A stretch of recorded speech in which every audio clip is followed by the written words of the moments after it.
So, so this evening I was exposed, and we were all exposed to Rick Wilson of the Lincoln Project's rant about Chuck Schumer having no backbone. This is not the first time Chuck Schumer has put electoral politics ahead of the good well-being of the country. You would hope that he would have not let the budget, the continuing resolution pass, because that wouldn't be good for the country.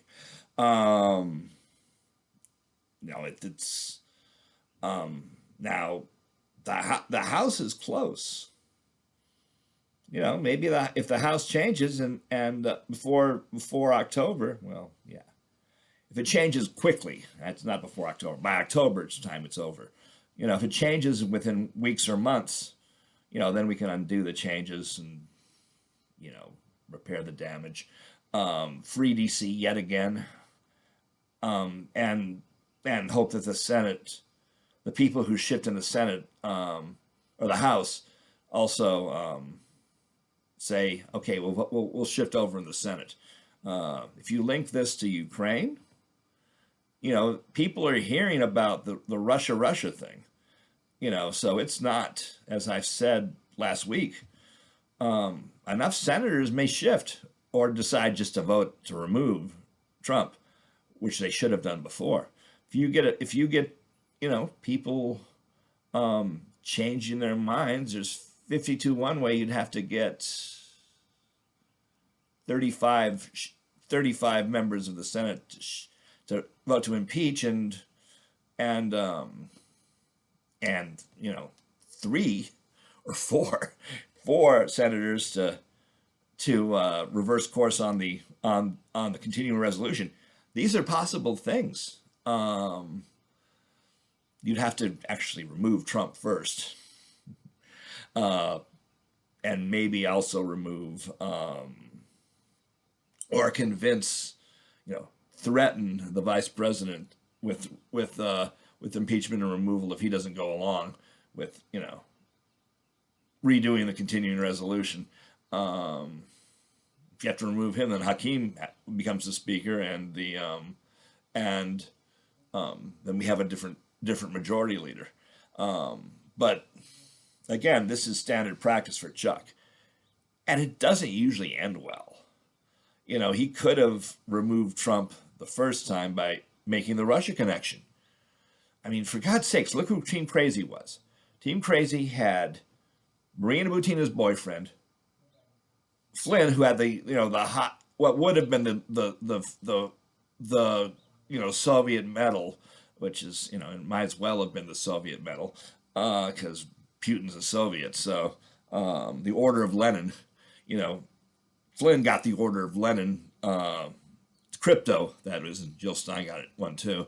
And of course, Giuliani, who, was given money to go all over Ukraine and try to do the perfect cover. And the money came from Russia through Lev and Igor. So we know that. And we know that Trump was bought. So, nobody knows what the dragon, what the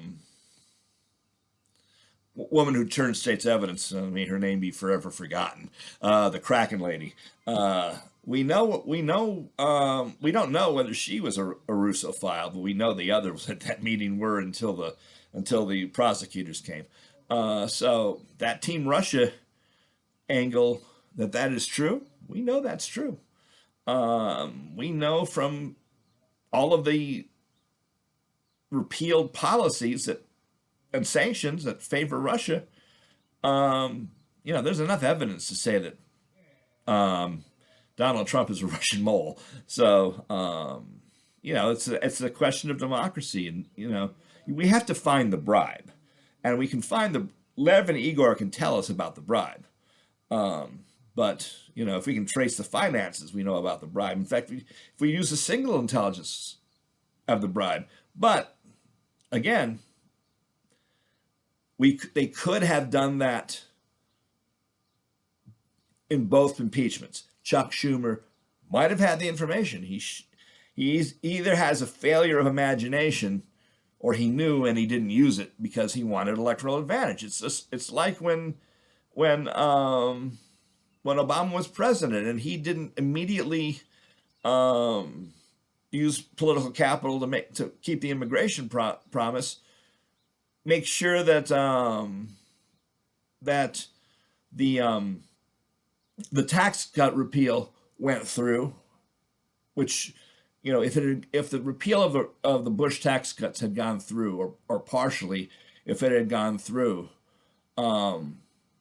then use of it as an electoral issue wouldn't have happened. And he lost the Senate, or he lost Congress anyway. I think he lost the Senate even, but he lost the House. So his thought that, making the Republicans look like rich fools. Yeah, they are. But the Republican voters like that. They're either rich, or they believe that they're evangelicals, and they think that being rich is a sign of God's favor. So you're not going to get any hardcore Republicans to change their minds because you didn't do a tax cut. They're not going to say, "Oh, you didn't do a tax cut, we like you." No, it's raise the taxes. No, or Democrats will stay home, which they did, by the way. Act, do something, Chuck. Is there time to do it now? Yeah, there's time. If the vote happens today, will anybody listen to this and tell Chuck? I don't know. Maybe. Would Chuck listen anyway? No. He thinks that Donald Trump blowing up the country will guarantee a Democratic landslide in the 2026. But we can't wait till 2026, okay? You just can't. Hell, I wonder what the vice president would do if made president, whether he would continue Trump's policies or take the hint and unpass the BS that Trump has ordered. So if he de-Russifies American foreign policy and security policy, you can impeach him afterwards. You can impeach him with. So the question is whether to flip. The actions are so extreme that the House should flip because of this. Eventually, when people hear about it, flip first, win the election later. Because when Chuck thinks, "Oh, we'll win the election," forget electoral politics. Do what's right, you'll get the votes. If you don't do what's right, you don't need the votes because you're not worth it voting for. So it's a different take on what Rick says. And this will link to his little screed. But Rick doesn't understand. What's really happening is Chuck thinks that making things worse is better for the election. For revolutions, maybe, but not for elections. Still a 50-50 country. There's never going to be a purity test unless the Democrats or the Republicans have reasonable options on tax policy. People vote based on tax. They do. They may vote on tax policy, but not on various rates, but a total redo. That would change it. Russia, maybe.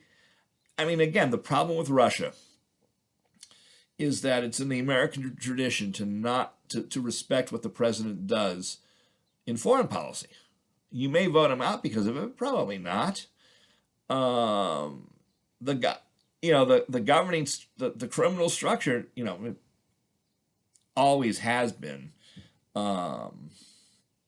about giving the president a free hand, even if it's to betray us to Russia, with the thought that, Trump's got a reasonable reason. He doesn't want to be nuked, but, and he doesn't, and like I said last week, he doesn't get the data the information about Russia not really being able to nuke us.